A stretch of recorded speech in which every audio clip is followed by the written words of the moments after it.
បាទជម្រាបសួរពុកម៉ែបងប្អូនសាជាថ្មីម្ដងទៀតនៅពេលនេះខ្ញុំបាទតាជាបេអ្នកចំការសូមមកបង្ហាញក្បួនថ្នាំចាស់ពីដើមគាត់ប្រាប់ថាជាថ្នាំជាប់តសៃនឹងដែលយើងកប់តសៃយូរឆ្នាំមកហើយមិនចេះបាត់ចេះអីណាថាជាប់យូរឆ្នាំប៉ុណ្ណាក៏ជាដែរប៉ុន្តែថ្ងៃនេះមុនប្រាប់ខ្ញុំបាទសូមអភ័យទោសមិនគួរណាបើប្រាប់ទេដោយសារថ្នាំនេះវាមានពាក់ព័ន្ធនឹងសត្វមានជីវិត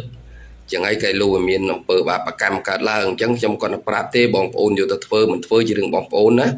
បាទកុំឲ្យពាក់ព័ន្ធជាមួយខ្ញុំមិនខ្ញុំគាត់ប្រាប់ថាវាគឺជាថ្នាំជាប់សរសៃយូរឆ្នាំធ្វើឲ្យជាបានតង់បងប្អូនយកទៅប្រព្រឹត្តយ៉ាងម៉េចសូមកុំឲ្យមានបាបដល់ខ្ញុំណាអីក៏ពោះតែគ្រូនឹងឯងប្រាប់បានអាចគេយកទៅសម្លាប់ជីវិតសត្វណាចឹងកុំឲ្យមានបាបដល់ខ្ញុំបងប្អូនខ្ញុំគាត់ប្រាប់ថ្នាំទេបាទចឹងសូមកុំឲ្យមានបាបអីណាបាទហ្នឹងហើយថ្នាំនេះបានពីលោកអ៊ំម្នាក់គាត់ជាអ្នកលីសែងបាទអ្នកលីបាវណាលីបាវស្រូវលីបាវពោតឯហ្នឹងគាត់ប្រាប់ថាគ្មានអ្វីបកកាយជាងថ្នាំនឹងទេអ្នកជាប់តសៃយូរឆ្នាំហើយមិនចេះជាមិនចេះអីហ្នឹងគឺងាយគេថាគឺតងពុកម៉ែបងប្អូនយើងរួនតងប៉ុណ្ណឹងប៉ុនមេជើងបាទប៉ុនមេជើងឲ្យបាន6តងមកហើយយើងត្បាយកពោះវៀនយកអាចវាចេញអស់បាទតមកទៀតយើងយកវបដូលពេញមកហាន់នៅល្អិតគេច្រាំឲ្យមាត់ទៅហើយញាត់ចូលក្នុងតួងឲ្យពេញក្នុងពោះវិញទៅណាបាទញាត់ចូលពេញហើយយកទៅឆ្អើបាទឆ្អើលុះត្រាតែក្រៀមមួយស្រួយប្រាវបាទហើយគេថាឆ្អើគេថាឲ្យបខំទេឆ្អើតាមដំណើរអញ្ចឹងទៅបាច់ឆ្អើបខំទៅឲ្យវាឆ្អិនល្អឲ្យស្រួយដូចតែឆ្អើបាទស្រួយអញ្ចឹងហើយគាត់ថាយកមកកាច់ជា2ឬជា3អញ្ចឹងទៅហើយដាក់ក្នុងកែវត្រាំជាមួយនឹងស្រា5លីត្របាទទង6ប៉ុនមេជើងត្រាំជាមួយនឹងស្រា5លីត្រហើយទុករយៈពេលចាប់ពីកន្លះខែទៅ2ខែឬក៏3ខែគាត់ថាអញ្ចឹងណាចាប់និយាយចំទៅប្រឡោះ3ខែមក1ខែកន្លះខែហ្នឹង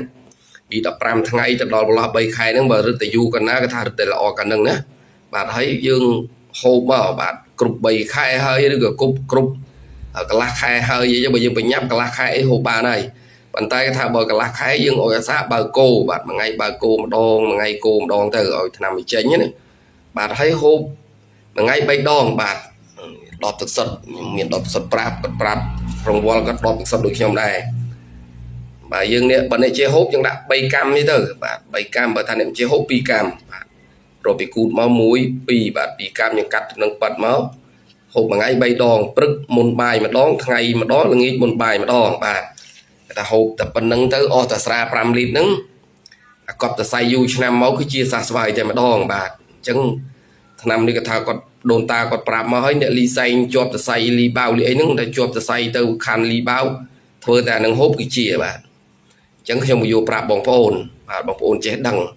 បាទហើយតែខ្ញុំសុំតែប៉ុណ្ណេះទេសុំកុំឲ្យមានបាបដល់ខ្ញុំណាបើនឹងខ្ញុំប្រាប់ថ្នាំទេមិនឲ្យបងប្អូនសម្លាប់សត្វទេបាទចឹងបងប្អូនជួយshare ចែកគ្នាដឹងទៅណាបាទអរគុណច្រើនមានតែប៉ុណ្្នឹងទេបងប្អូនបាទអរគុណ